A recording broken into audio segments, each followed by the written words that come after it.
Good evening all and welcome. I would like to extend to all my American friends a very happy Friends and Thanksgiving.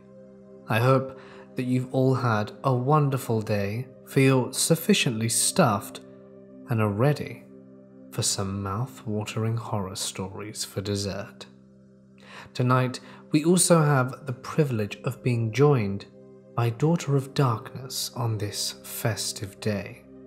So get comfortable and let the darkness take control. When I was 2, my parents and I lived in a house that my grandparents owned. Although only 2, I apparently could speak quite a bit, as well as a few sentences.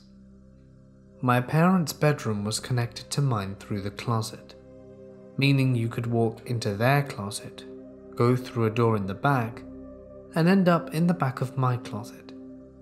Then, one day, my mum started having these terrible nightmares. In her dreams, she would wake up surrounded by fire.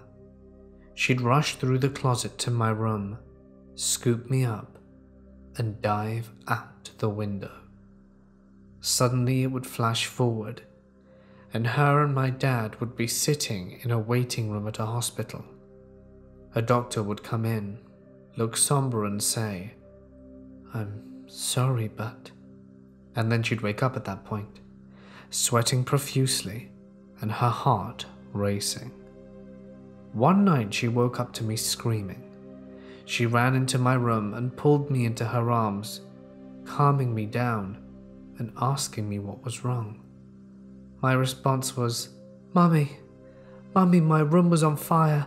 I was on fire." Of course, this freaked her the hell out, and I'm willing to admit that me having some sort of similar nightmare may have been caused by me overhearing a conversation about my mum's nightmares. But that's not the freaky part. Not long after this, we moved out, though not because of the nightmares my mum was having. We lived in southern Illinois at the time, and my parents were having a hard time making enough money to support us living there, so we moved up to northern Illinois. My grandparents sold the house once we moved. About 6 months after we moved out, my mum was talking to my grandma on the phone. My grandma started telling my mum about how the house we used to live in had caught fire. No one was home at the time, but the bedroom that had been mine had been completely destroyed. The fire had started because of an electrical short in the closet, the one I spoke of before. Every time I share this story, it gives me chills.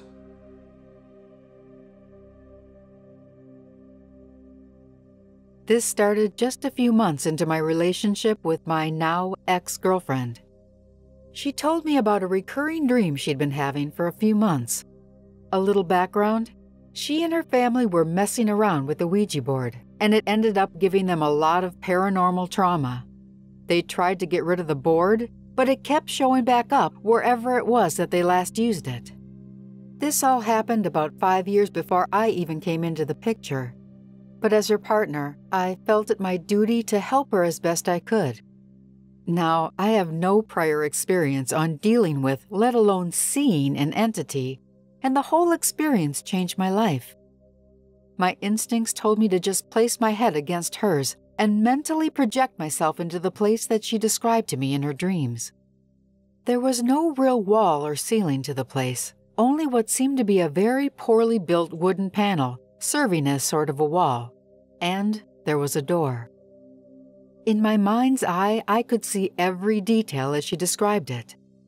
I looked at the door, and she was suspended above it. Once my eyes found her, she seemed to shoot towards the wall at full force, only to stop short and drift downwards. This left the door clear for me to open. I reached out and turned the handle. On the other side of the door was an entity that looked like it was made of smoke. The best way I can describe the shape is that it kind of looked like the old Gumby claymation cartoon, but that's just to give you a rough idea of how it was shaped. It then proceeded to try to stretch itself around me, and I panicked. And once I panicked, I came back to waking reality, and I saw my girlfriend next to me. I told her that in this room, after I opened the door, I saw a bed with red silk or satin sheets. And after explaining everything that I saw to my girlfriend, she confirmed that there was such a thing in her dream. And she was amazed that I knew about the bed, because she didn't tell me about that part. It soon occurred to me that leaving the door open as I did could cause a lot of problems for her in her dreams. So that was my reasoning for being worried, and I really wanted to do a guided meditation on spiritual armor to protect against evil entities. So a few days later, I found myself in that room again. But this time, I was on the bed, and the smoky being was wrapping itself around me again. It was trying to possess me, but it couldn't. I always thought maybe it was because I said a prayer to Saint Michael. I began to panic, and I wanted that thing away from me. I started to feel a pressure building up in my chest, and at its peak, an explosion of white light expelled from my body, and it went through the door.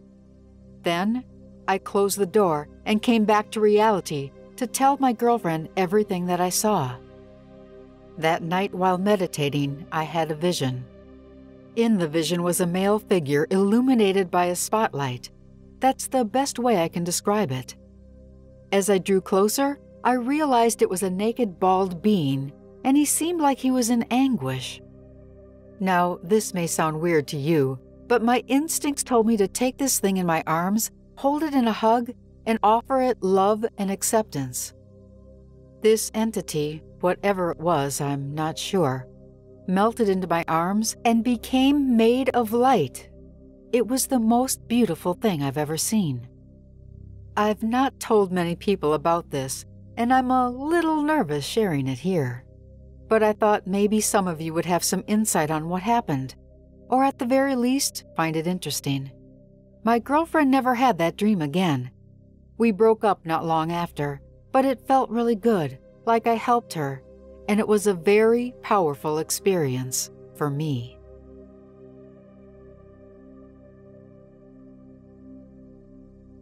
I was a pretty difficult teenage girl for my parents to manage. Around the age of 15, I was at the peak of this behavior. I was drinking with my friends every weekend, sneaking out of the house in the middle of the night, exploring the world of boys, and just getting up to no good. My grandma passed away when I was young, around the age of 9. She was my only grandparent, and we shared a really special bond. She had dozens of grandchildren, but openly favored me. She was eventually diagnosed with dementia, and towards the end she would call everyone by my name, even her own children. One night, when I was 16, I snuck out of the house to visit my boyfriend. This wasn't an unusual occurrence. I did this pretty regularly and had it down to a fine art. However, the only difference this time was that I needed to walk a few streets over and get a taxi because he wasn't able to pick me up. I stuffed some pillows under the quilt, put my hair extensions at the top to make it look like I was still in bed if my parents ever checked on me. Then I opened the window and started walking to where I planned for a cab to meet me. It was always an anxiety-inducing experience, but for some reason I was feeling really off about that night. I soldiered on. I'd only walked a few streets away from my house when I saw my mum was calling me. I panicked and started sprinting home, apologizing profusely to my mum on the phone as I was running. When I got back to the house, my mum was waiting outside. She was so shaken and was crying a lot. I felt so horrible. She said she had a dream that my grandma, her mother, walked into her room and prompted her to wake up and check on me. Mum said she jolted awake and went straight to my bedroom to find my pillows and extensions and the window slightly ajar. This experience really pulled me in line, and my relationship with my parents is wonderful now. It always had stuck with me and my mum.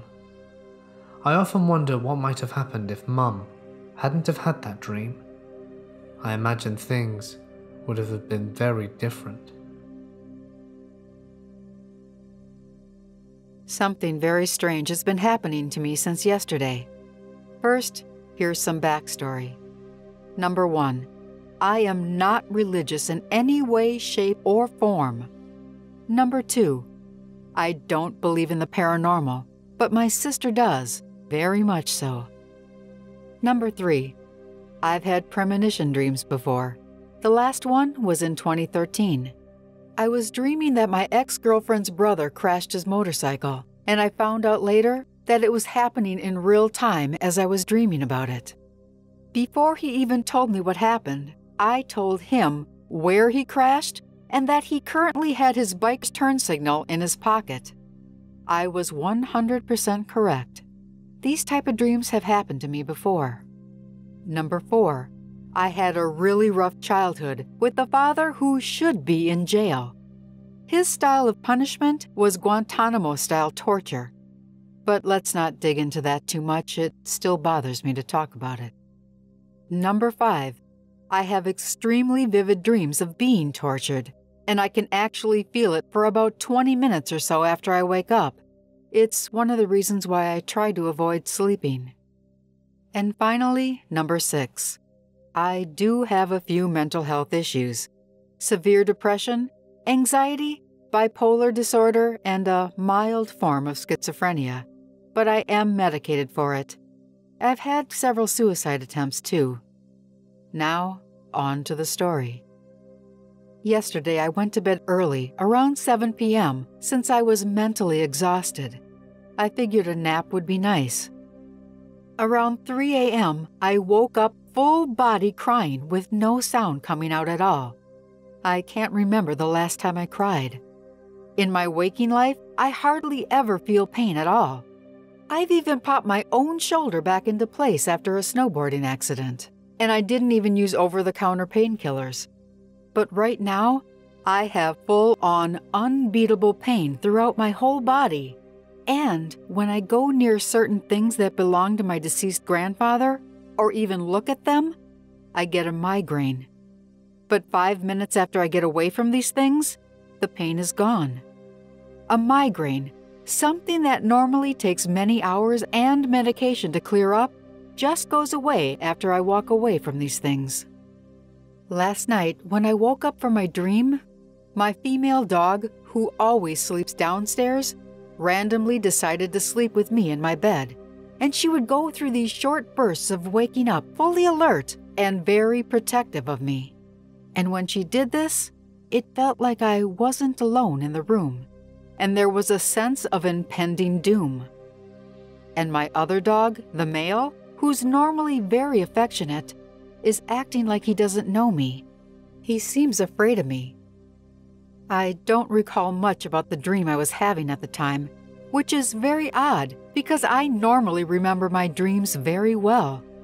But all I can recall of this one was that some woman in black died, and when I noticed that she was dead, I woke up. This was not one of my normally vivid dreams.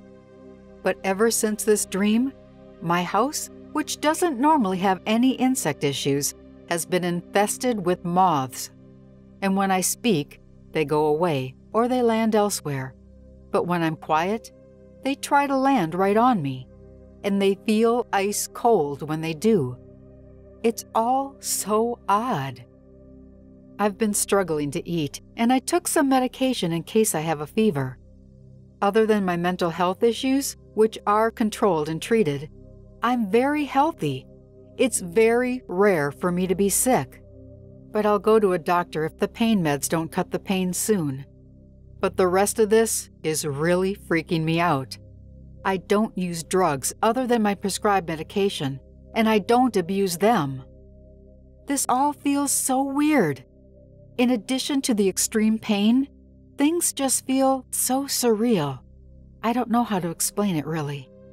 I'm from the US, but for the past few years I've been living in South America, and I live in a very religious and superstitious country. But like I said, I'm not religious. Update. I went to the emergency clinic. They took some blood and gave me a cardiogram. Then they sent me home with some pain medication and a few other things. The results of the test should be ready within a week. The male dog still continues to look at me like I'm gonna hurt him and that I'm a stranger. My female dog has been standing guard near my bedroom door. She usually doesn't like to stay upstairs because it's so hot up there, but she won't leave my side. The migraines I was getting when I was near things that belonged to my grandfather have pretty much stopped. But just to be on the safe side, I rounded up the stuff and I had my uncle come and get them. He also killed the moths while he was here, about 20 of them at last count. But this body pain is what's really scaring me, since any pain for me at all is very rare. Back in September, I fractured my right hand and I rejected any painkillers that they offered me because it just didn't hurt. The doctors were so confused as to why I wasn't balled up in pain and crying. But now, I've been in pain for 2 days and I don't know what's going on. I have experienced sleep paralysis twice in my life so far. I'm turning 22 this year. My first experience happened during the summer of 2015, and it was downright terrifying. It was before my senior year in high school. I had been watching horror stories on YouTube, which at the time was a very cool and popular thing. I came across a video by horror narrator Lazy Masquerade, 8 true, terrifying sleep paralysis stories. I thought to myself, sleep paralysis, what's that? I enjoyed the video and binged watched more horror stories after that. But I really like these videos and still do to this day. Less than a week later, I experienced it. I awoke at 4:30 in the morning. I was laying on my back, and when I went to move, I realized I could not. All I could do were move my eyes. That's when I see a dark figure. Tall. It looked like a man wearing a hoodie. Roughly 6'4", 250-pound man. I know that sounds cliche, but I couldn't see his face. He was looking down at me, and this experience probably lasted about 2 minutes. While I was laying there, all I was thinking of was this man could end my life at any moment. That's pretty much all I remember from that first experience. Kind of ironic how shortly after watching a video of sleep paralysis it happened to me. That was almost 5 years ago, and I recently had another experience. I had woken up a lot earlier than usual because my older sister was visiting us and had my niece and nephew over. It was 9 AM. I visited for a little bit and caught up with family that doesn't live with us. My parents took them and my younger sister out for lunch. I didn't go because we wouldn't be back in time for me to get ready for work, so I decided to go back to sleep for 2 more hours, then go get ready. I woke up and thought I heard footsteps and a girl laughing. It wasn't my mum or any of my sisters, and I don't have a girlfriend. It didn't sound like the laugh from a girl I knew. I was laying on my back, with my head turned facing the wall next to my bed, but also facing my window and my futon. I could see my cat sitting on my futon staring at the corner of the room where my door was, and I realized I couldn't move. I tried. I was completely frozen. I could only move my eyes. I only heard the laugh 3 times, the footsteps twice, and it was all coming from the hall. My cat was staring intently at the corner. I couldn't face it. I swear I felt as if someone was in the room, which didn't make sense because even if someone was in our house, my cat would hide. She really doesn't like new people. This experience only lasted about 2 minutes. Next thing I remember, I could get up and get ready for work. I told my co-workers about it and we kind of just laughed and joked about it. My supervisor even told me a story that had happened to one of his friends, supposedly talking to Satan during a sleep paralysis experience. I told my family later that night when I got home.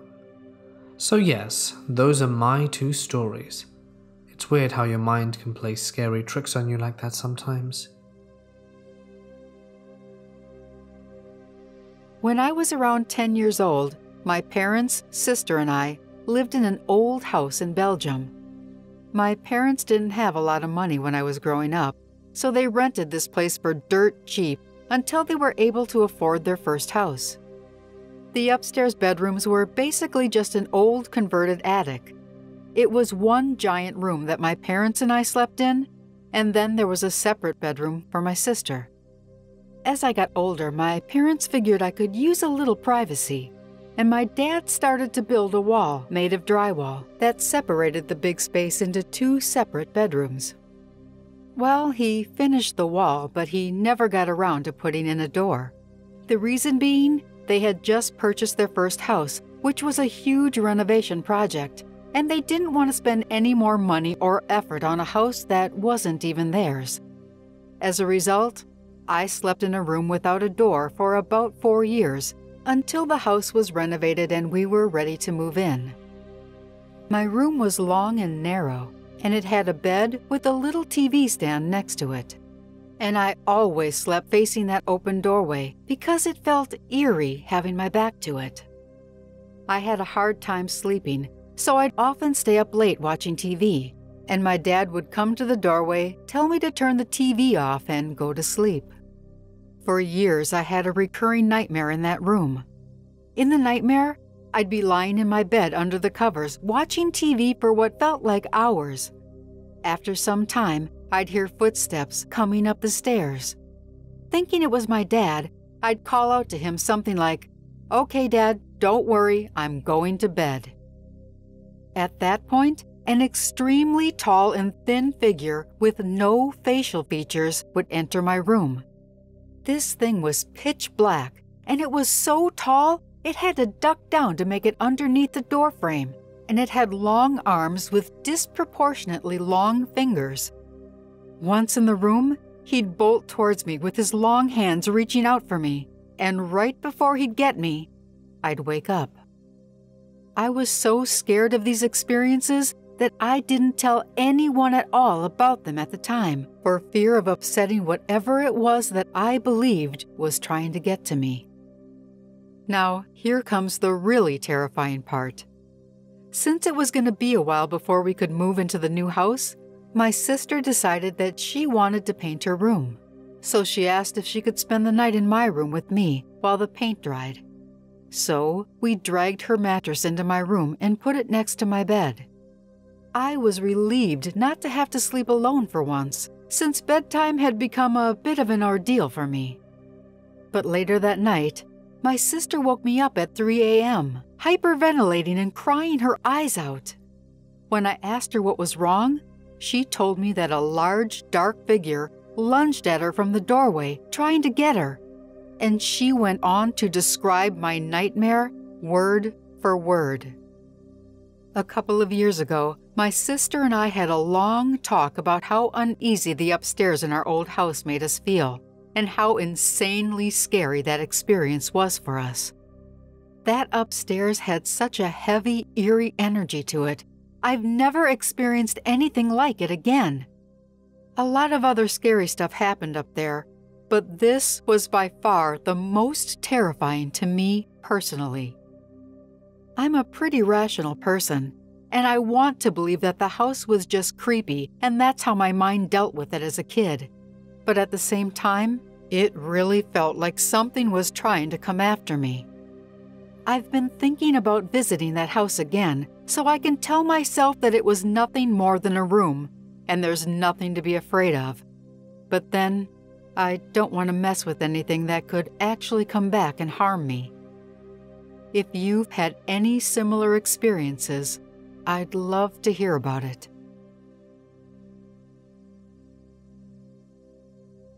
Two months ago, my out-of-state cousin Nick and I met up in California for a music festival. Nick introduced me to a woman from his hometown, Monica. Monica was selling LSD, and I was curious. but I didn't know the first thing about buying stuff, so I got in touch with my friend Sasha, who lives a few states east and is more street smart. Sasha gave me good advice about best practices. She told me to ask about dosage, so when I turned to Monica, I asked about it. Monica told me she wasn't sure of the dosage. Actually, it was 1 drop on a sugar cube. I asked if maybe I should just eat half the cube to be safe, and she said it would be hard to tell where the drop landed, and she didn't know. So I shrugged, traded her for a pack of cheap beer, dropped acid and saw some bands, went home, and returned to my normal life. On December 16th at 5 a.m., I'm having an emotionally vivid dream where I had the following dialogue. Sasha died today. What? How? She wasn't sick, she overdosed. That doesn't make sense. Sasha knows her doses. That doesn't make sense. I have to talk to Monica. As in, Sasha's older sister, Monica. Oh God, no. And then I woke up abruptly and very upset. I couldn't shake the feeling until I eventually told Sasha about it midday. That same evening, Nick messaged me to let me know that Monica had passed away. She passed in a traffic accident at 10 a.m. that morning, about 5 hours after I had the dream. I found out because there was a news article about it. I mean, this is weird, right? Has this ever happened to anyone? I've been having very strange dreams. It started a few years ago. At first, I thought it was just my vivid imagination, so I stopped watching TV and reading before bed. I started taking melatonin, but the dreams continued. So I thought maybe I shouldn't take any medication before bed, and I forced myself to sleep without them. It took a few days of insomnia and acting like a zombie, but it worked. I did finally get to sleep. But the dreams came back. In these dreams, I'm always a different person. I know it's me, but it's not my body. Sometimes I'm not even the same gender. It's like I'm actually sharing a body with someone. It doesn't feel like a dream, though. It feels like I'm actually living a day as someone else. I talk to their family and friends, go to work as them, take care of their kids. I've eaten meat, and I'm a vegetarian in real life. I went mountain climbing once, and I even have sex as these other people, male and female. Sometimes I wake up with residual feelings for some of the people that appeared in the dream, like love for a girlfriend or missing one of my friends. It always goes away during the day, but it's really strange. Yes, they could just be very elaborate dreams, but here's the weird part. Although I can't make any big, important decisions while I'm there, like killing myself, I have learned how to memorize little bits of information and research them after I wake up. There were 2 situations where I was able to do this. The first time, I memorized the name of the person that I was. During the dream, I signed some legal documents, and I looked at myself in the mirror. When I woke up, I looked him up on Facebook, and I found the person. He exists. We don't live in the same country or even on the same continent. He's in Canada, and we have absolutely no people in common, so I couldn't have known him before. After that, I went into denial. I called my psychiatrist and I discussed with him the possibility of my being a schizophrenic, but he thinks that's unlikely. And the second situation where I was able to do this, I went on Facebook during the dream, and I added this person to my personal friends request list. And when I woke up, it was there. A Facebook friends request from a middle-aged man who lives in Argentina. I'm scared, and just thinking about sleeping makes me nervous.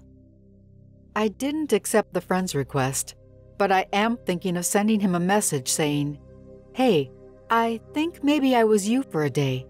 Here's a list of things you did," and see if it was accurate or not. Would he even answer me? It's all so crazy. Many people become familiar with the concept of astral travel. Supposedly, this is the ability to separate one's astral body. The only other way I can think to express it is the soul from one's body. So the soul can take spirit journeys to other realms while one's body is left safely at home. Shamans in many cultures throughout history have presumably trained themselves to take such journeys often in order to gain occult knowledge or insight about the future or about someone's health. In any case, there have also been reports of spontaneous astral travel where the event just happens to a person without their conscious control. People who suffer near-death experiences often report their souls rising up and looking down at their bodies below. I once had no opinion about astral travel. One way or another, I neither disbelieved nor believed it. I simply didn't know. Then, an experience happened to me. It started out much like any other night, except that I felt more tired than usual and had decided to retire early. I recall it was a lovely winter night, very close to the Yuletide, and a gentle snow was falling outside. I snuggled down in bed to listen to my favorite YouTube channel, preparing myself for sleep. I felt very comfortable and was drifting off when I felt an unaccustomed lifting and a sense of weightlessness. I felt as though I were floating and suspended in air, rather than sinking into the oblivion of unconscious as usual, and that my consciousness had shifted. I was hyper-alert, more even then than in a waking state. I opened my eyes, and lo and behold, I found myself floating near the ceiling, looking down at my inert body, peacefully laying in bed, fully illuminated by the glow of my laptop screen. I marveled at the situation. I had not sought this. I had not expected it. It was simply happening without any effort on my part. Oddly, I felt no fear, none at all. I just assumed I was dreaming. Was this what people call the lucid dream? Is so-called astral travel and so-called lucid dreaming one and the same? I had no idea. I just found myself, some part of myself, marveling at the experience. Two things I remember were the sense of weightlessness and lack of any physical discomfort. I felt buoyant and light, and rather excited by it all. I also felt a strong desire to leave, to fly. The nearby windows beckoned me, and before I knew it, I was on the other side of it. Opening it had not been necessary. I didn't feel the coldness of winter, but I was flying very swiftly through it, as if on the power of a single thought. Soon I found myself above a vast, dark ocean. The water looked very cold and unbroken, as far as my eyes could see. Soon I reached land again and found myself in a town. It wasn't any town I was familiar with. The houses seemed strange. They looked old. They were all covered in the same wooden clapboard sliding, stained deep brown and unpainted. All of these buildings were close together, attached in fact, as townhouses are. Some of the buildings had 3 or 4 floors, others were lower, but they were all attached. I don't know why, but I got the impression I might be in a Scandinavian country, although I'd never been there. The night was very dark, and it seemed very cold, and snowflakes were drifting around the air. I found myself being drawn to one particular lighted window among this pile of buildings, one of the taller houses. Before I knew it, I was inside the window and inside the house. It became apparent there was a party going on.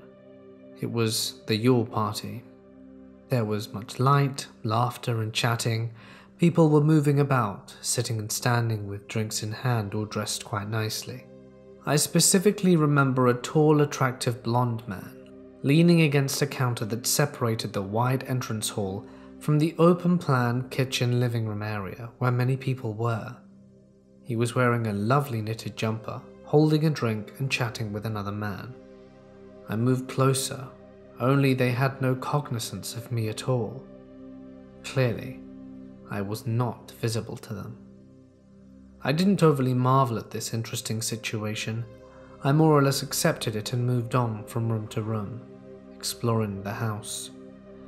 What seemed most amazing to me was just how vivid everything seemed. I could discern every detail from my surroundings, the furnishing, the people, the activity. After making a circuit of the downstairs rooms, I came out once more into the wide entrance hall, which included a wide staircase of dark hardwood balustrade, with the same on both sides.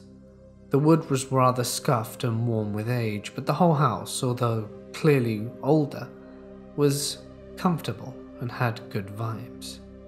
There were 2 children on the stairs looking between the ages of 8 and 10, chatting and playing happily. I approached them with the idea of moving beyond them, and hence up the stairway to explore. But then something shocking happened. The girl looked straight at me, her eyes wide, her face filled with utter terror, and before I knew it, she screamed. This all happened so fast, I remember thinking, "You can actually see me?" For some reason, I was visible to this one child. In an instant, I felt myself being pulled back. It was rather like the sensation of a telescope being retracted. The entire scene before me collapsed, and then I was back in bed awake, with the voice from my laptop droning away next to me, much like I am to you now. This experience remains for me one of the most profound that I could perhaps label as paranormal, although it was very different to the ones that you usually hear about. Usually a narrator records an experience of seeing a ghost, often when they were a child. In this instance, albeit still alive, I was the ghost. It's perfectly natural, I suppose, for people to react with fear and shock when they see someone or something that shouldn't be there. I suspect I might feel the same. But I wonder if every encounter of this sort need to be seen as malevolent. Perhaps so many so-called ghosts are merely what I was on that particular winter night, an unexpected soul traveler who finds themselves glimpsing in places just as strange to them as they may seem to the rare and gifted person capable of detecting their presence. Since this time I have begun a course of self-training, and today I am capable of taking astral or lucid soul journeys at will. I've been to many places and met many interesting people on these journeys, and have gained much insight, but have never encountered the little girl again. My experiences thus far have shifted my former view of what I define as supernatural. Maybe someday such experiences will become perfectly natural, and maybe one day we will recognize ghosts as just fellow souls who, voluntary or not, have a go at parting some interdimensional curtain.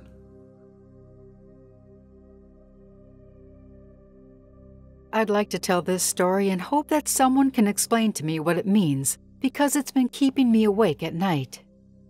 A little while ago, somebody here wrote about this subject, and I could totally see myself in his story, and it freaked me out. This is the posting of his story about the weird dream that he had.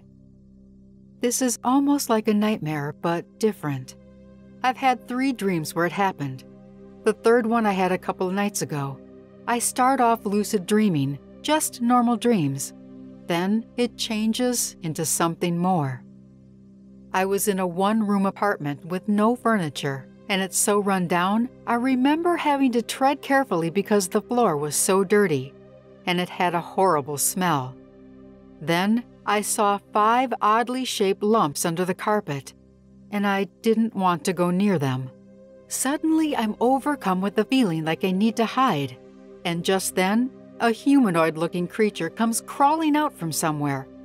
It has clothes hanging off its body, and it has wrinkly, sagging skin. This creature went over to the lumps and started pulling bodies out of the carpet. each one of the lumps was a person with a petrified look on their face, and they were curled up in the fetal position. They looked like they had been drained of their blood. I had a feeling this thing knew that I was in the room, but it never looked at me or acknowledged me. It just kept tending to these bodies. Then I woke up. This is what I commented under his story before. I've had that same dream 6 times.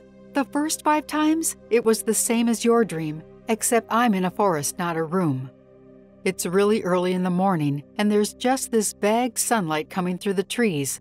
As I stand there, I also feel the need to hide suddenly, but without making any move, I'm suddenly sitting on a branch high up in a tree.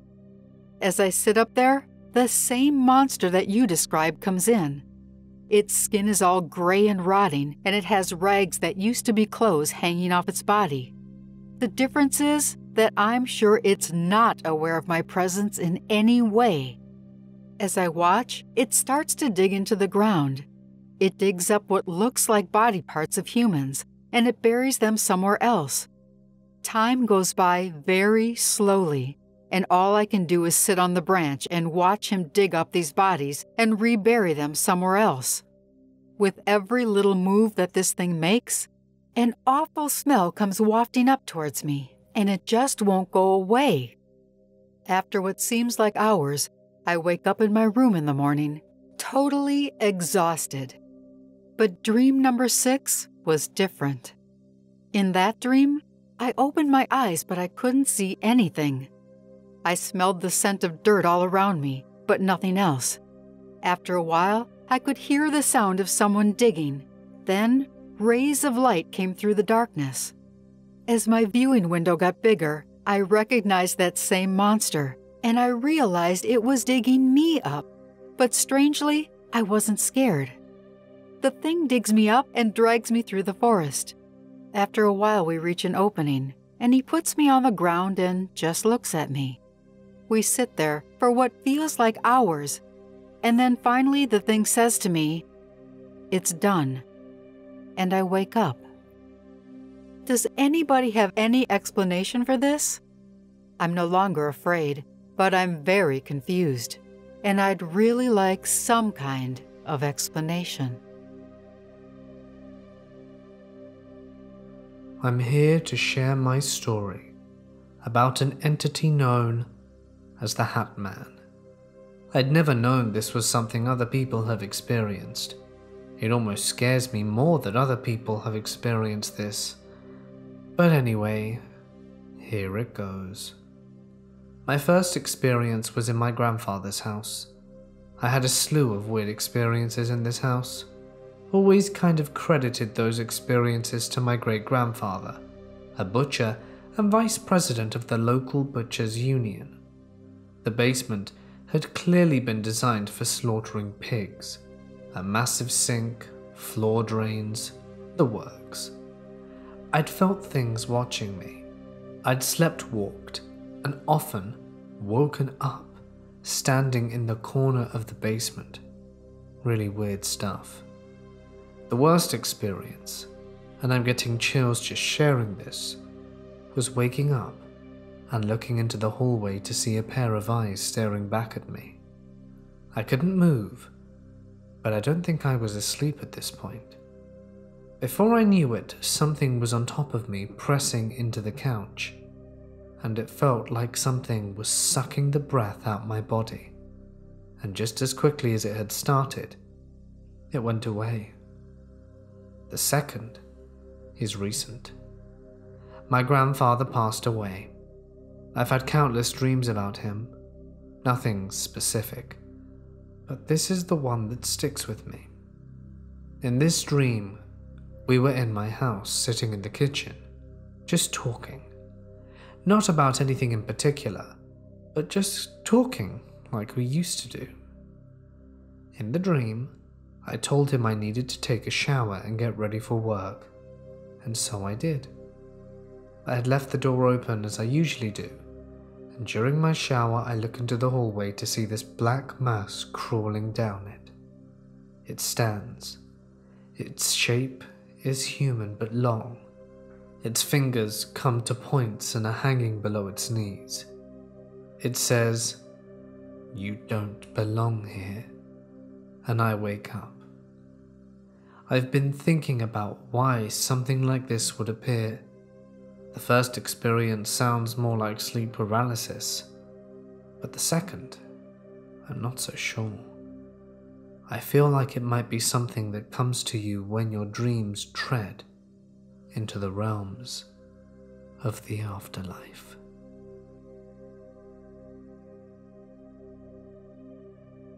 Happy Thanksgiving to everyone who's listening tonight. This year, one of the things that I'm very thankful for is Mortis Media. He's been so good to me, and I do so enjoy working with him. Thanks, Mort. And if you liked tonight's video and want to know a little bit more about me, I've put together this YouTube short that should tell you everything you need to know. Enjoy. Trouble sleeping? Need to relax? Listen to me every Thursday, and I'll read you some scary stories until you drift off to dreamland. Then, I'll rob your house. Daughter of Darkness, that's my channel and my name.